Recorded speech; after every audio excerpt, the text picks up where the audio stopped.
You can be reminded that we can choose to have hope even when things get stressful. I have the claim to fame that I was the last other guy to date Robin. And because of that, I'm sure that Gregg and Robin have an amazing relationship. I'd set a bar so low that Gregg really, and he does have an amazing marriage.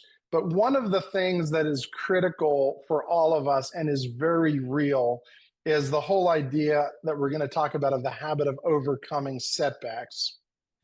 I mistakenly thought, well, if I'm walking with him and trusting him and seeking him, things are going to be easier. And you just don't find that anywhere in the Bible. For a long time I would get angry at Angry God. at who, Gregg? Oh, Yeah, angry angry at at God. God. Well, and the problem for me was, for a long time, and that always led me into a very dark place. Lord, you're good, you're faithful, and you're generous. And what it did was it reset my default setting from things don't go well. Lord, I have to have more of you no matter what it costs me.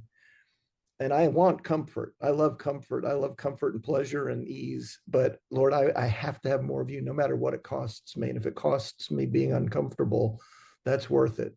What about when you have hope and you continually are disappointed?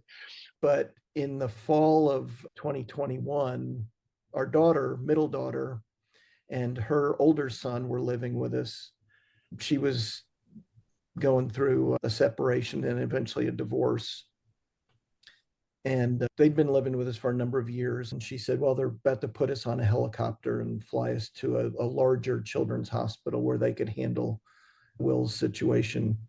And then in the fall of 2022, they kept trying to get him back into remission, one infection, one setback after another.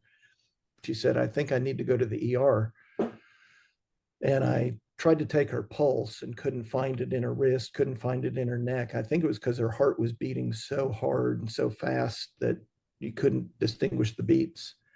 But when I looked back, Jeff, I had a pack of note cards. Almost every day I would write down things I felt like the Lord was saying. I didn't get angry, and I knew that the Lord was still good, still faithful, still generous. It's not scary if God's good. It's the most reasonable, logical thing you could ever pray if God is good. Now, if he's not good, we're all in trouble. I watched you in this journey, and I was actually concerned when you were saying, I believe God's going to heal Will. I Yep. believe that on the other side of that, when I was there, and I wasn't there when he died, but I watched you go Yep. through that. I was concerned, what's this going to do to Gregg's faith? The two biggest dreams, the two biggest requests, that I've had have both died.